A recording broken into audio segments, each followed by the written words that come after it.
On the topic of locals, there was also another change about redemption, everybody's favorite topic in the community, on how well it works sometimes and sometimes not.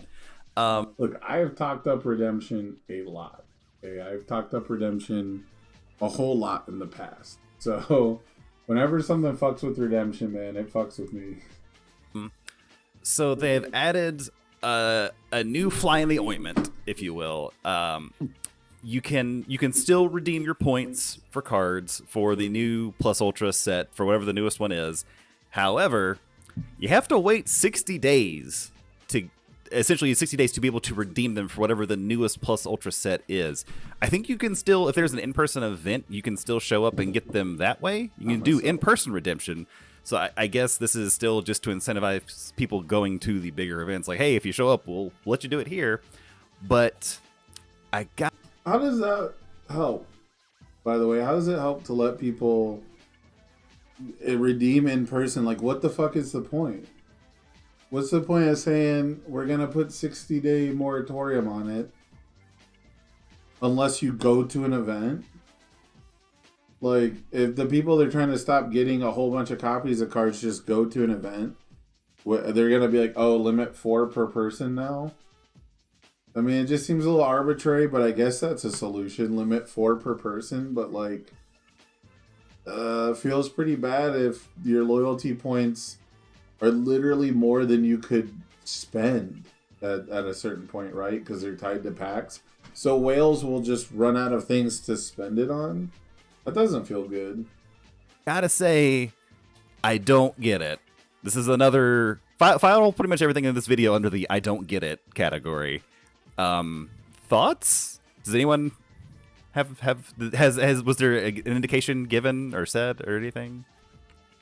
The purported explanation for this is that they are concerned about chrome chasers, basically, right? The resellers, single sellers who just sell singles online, buying so many packs because they're the only one. You have to be a chrome chasing reseller who have actually bought enough packs for this to make sense. That they're not playing in events; they're just buying packs for resale, and they've traded them in, and they're going to use them to insta redeem for the best Plus Ultra promos and flip them, which will mean people will be able to purchase the Plus Ultra promos that they want, and therefore the people that are so into the game that they're purchasing like the 2 that they want are not going to show up to their locals to try to collect the other 10. So they're going to go out of their way to buy the cards, but they're not going to show up to play with the cards that they spent all the money on. Correct. I still don't get it. Yeah, like if this just hurts collectors, like, I don't know, man. I guess I get it. I just don't. I don't know. I don't get it either. I don't get it. I don't know who this is preventing unless you put more restrictions than have been announced on it, and then yeah, I don't get it. Doesn't check out. And the other answer that was given was that if you guys remember back in September, October, sometime in the fall, when they made the announcement that they were taking over distribution of Plus Ultra kits, and that was supposed to stop the resellers of Plus Ultra kits. Well, it turned out that wasn't enough. Those resellers still got their hands on Plus Ultra kits. Oh, surprise! The thing we all said would happen would still happen. Still selling kits. Yeah. Spoilers. Yeah. Like Asmodee was just sending them to our store. Yeah. So they still had them. So Jazzco. Yeah, and so this is supposed to help that, right? This is supposed to be another step into stopping the 2 big known resellers of promos not be able to do that. But like in that situation, they're reselling the non-flow ones. You still got your money, and all it's doing is it's just keeping people from being able to buy the promo. Maybe a little bit before they can get them at their event, or at the same time, but they get the non-flow one. Like, yeah. So like the people are going to be buying the non-foil versions for cash are going to be the people who need them for events, or people who are just going to collect them and buy them for cash anyways. Like, I don't know what you're really like. A lot of collectors, if they know they can get it 60 days from now, they'll just get it 60 days from now at a lower price. Like a lot of collectors are in it for the long haul. They're not like, oh, I need this in my collection like today. I mean, they are like that, but it's like if they know they just have to wait 60 days for what they're looking for to have a full set, like whatever, and then people are going to like this just hurts people who have to win a provisional store championship, the same event that they're trying to get people to go to get these promos that or are provisional promos on the same moratorium. Like, what's the deal, man? Like, this seems like it hurts people who want to play a good deck because they keep printing mechanically unique promos that are meta relevant. And now your provisional store championship matters, but your provisional store championship isn't going to have in-person redemption. So where are you going to get the cards? So if you want to combat that, why not just keep redemption live immediately? So then we can just send our stuff in, so we don't go buy it from those guys. Also, like, we've been having how many events since like national, like how people, if you've been playing in your locals, you have to have like you could have like 500 points at this point, right? Especially if you used my code last season. Yeah, there's gonna be like 5 months of events for people who like didn't go to Nats, or like, I mean, if you did go to Nats, like you redeemed all your stuff at the beginning of Nat season, you got all your set 3 stuff, whatever, and then it was like December, January, February, March, April before the first US event. I think it's end of March, maybe April for the UK. So it's like 5 months almost where you've just got locals points stacking up, ready to go. And then you gotta wait till next season. And how long are the seasons? They gotta be more than 2 months, I guess. There's only 2 of them, but like, well, no, there's also championship. Well, I don't know. Like, how many events have been happening that you're just stockpiling, sitting on all these LP points, and now I've got to wait another 2 months before I can even use them? Yeah, for any of the new stuff that you actually want from set 4. Yeah. Like. Yeah, and it's me practicing like being the angel's advocate or whatever you want to call it. Right. It's possible that like Asmodee's not going to have set 4 kits. That's true. Like, the way that they had set 3 kits long before that decision was made, right? Mm-hmm. So the stores that were getting a bunch from Asmodee maybe won't get them anymore. So like on that side, some of them will still find a way, right? Some of these resellers are still they hit up stores like, hey, you have plus ultra kits, I'll buy them off of you, right? Or hey, can you order a couple more, I'll buy them, etc. Like they find ways. But if Jessica wants to believe that that's not going to happen, like at least there's something different about this time. But yeah, I just cannot imagine that there are so many people doing this like redemption and flip thing that they can't just say, hey, limit X per customer. We know who the customers that are going to try to order 20 are. Right. Who does it hurt? Like, that's my question. Like legitimately, like, who is it hurting by this even happening? Like, Jessica's getting their money for selling all the product, right? So they're not getting hurt. And then customers are getting promos a little earlier, but they're okay with that because they just want to play and compete because those are the people who are buying them, right? It's not collectors that are buying the non-foil ones. So, like, who's it hurting? And then players just have the foil ones when they win those that they can then sell to collectors if they really want to, or they can just play with those. Like, yeah, like why do the non-foil plus ultra promos that you get for redeeming points that you get for playing in events and turning in packs from product, like why do those have to retain secondary market value? What's the problem? What's the problem with there being $5 season advantages? Like, those are the promos that should be cheap. You don't want $5 regional promos, but don't fucking pick stupid ass cards like choosing a hero name. but you can't pick Frigid Heatwave either because that tanks Frigid Heatwave's price. Like, it's all bullshit, man. Just get the cards in the hands of the players. Stop treating card games like fucking cryptocurrency, and just play the game. It's like they don't have to stop. Rare collectibles are bullshit. It's all bullshit, contrived markets for scam artists. That's, just get the cards in the hands of the players, play the game. Like, I don't. Seems like an unnecessary step to me. I don't know. I don't know who it's hurting.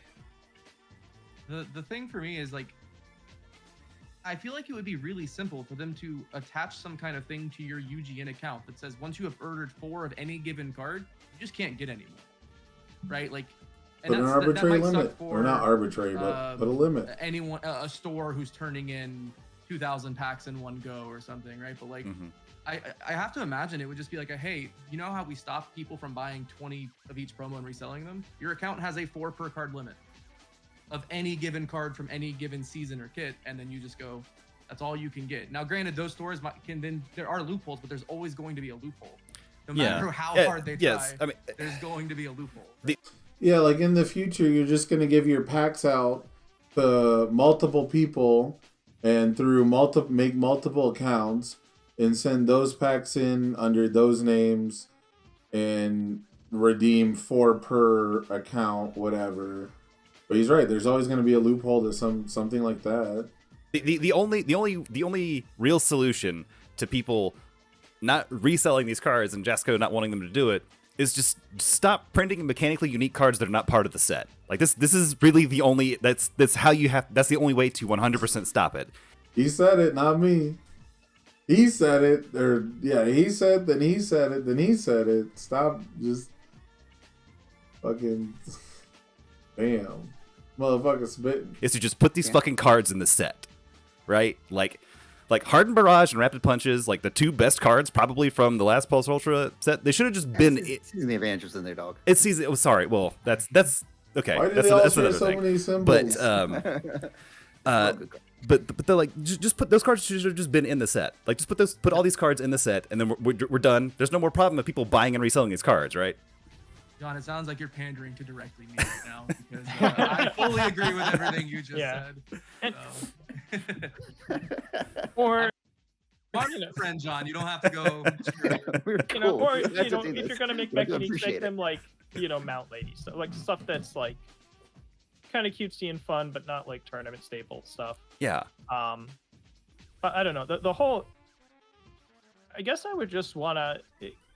They probably wouldn't tell us, but I'd love to know like exactly how many stores are reaching out to Jasco saying like, oh my god, we can't. Nobody's showing up to our locals 2 weeks after the set released because they have all the Plus Ultra cards already and they don't care. Right. Well, but Right. given that, But people will stop showing. Who's doing that? Oust them publicly, shame them, name and shame. Who's doing that? Up after 3 months.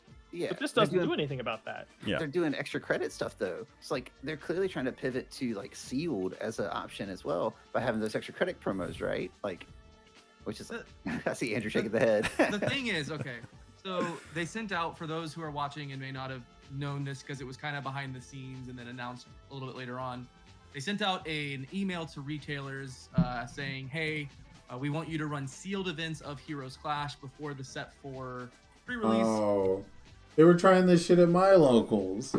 They were trying to convince us to run set 3 sealed as well, and I was like, it's such a bad. I'm not a sealed guy. I'm not a sealed player personally, but it's. It seemed like such a bad idea to try and run set 3 sealed in general. But on top of that, like this late in the game, I don't know, man. If you do it, we'll send you extra credit promos, and extra credit promos, instead of being a buy a box incentive, are going to be a sealed play incentive. The thing is, they have nobody who can monitor that I'm actually running sealed events. I have a local player base, so we're going to run sealed events. I'm going to give out the extra credit promos. But as soon as that email was sent out, about 4 days later, a bunch of random stores just listed tons of extra credit promos. Mhm. One store listed like 8 releases for $77 a piece or whatever, right? Mhm. There's no one monitoring this. There's no one going, oh, I should probably go look up Andrew Holder's trading card game store see if he's registered as an official store. Did he respond to that email? Oh, how does he have 8 releases? I probably should look into that, huh? Like, and the argument back from Jasco is, well, they hired 2 or 3 people to be like regional LGS representatives or something who are supposed to be monitoring and keeping track of this stuff, but like, they're just not going to do it, right? I know of a couple stores locally. Well, I mean, we can hope that they'll do it. I don't want to sell people short before they have the opportunity to enact change, but I think he's right. I think it's not going to happen. I think it's a tough thing to do, and I think they need to change their approach. I think the bottom line is, for Redemption, the whole mechanically unique reselling promos, I don't get it. Like he said, I don't get it.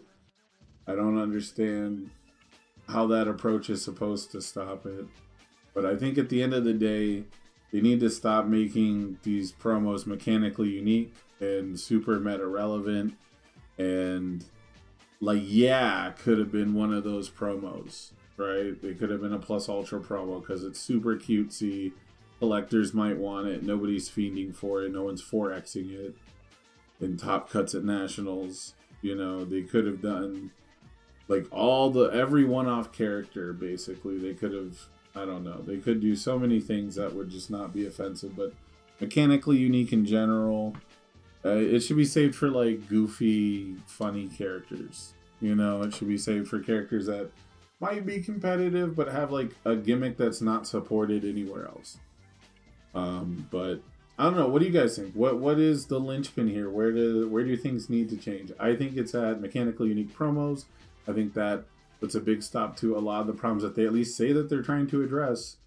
You know, I don't know exactly how these things, you know, can someone explain to me how exactly we put a 60-day moratorium on Redemption actually helps prevent any of the problems that they say they want it to prevent? Because they paired it together with like reselling promos. And I just don't get why that's an issue. I don't get why. I get why people getting the foil plus ultra kits is a problem in selling them. I don't like that. But I don't understand why selling the non-foils is such a big deal. That's just trying to get, you know, cards in the hands of players in an economic way for someone else. Like, I just, you know, I don't know. Someone explain it to me down in the comments. But I had an awesome time on stream today. Hopefully you guys did too. Like, share, subscribe, do all this stuff.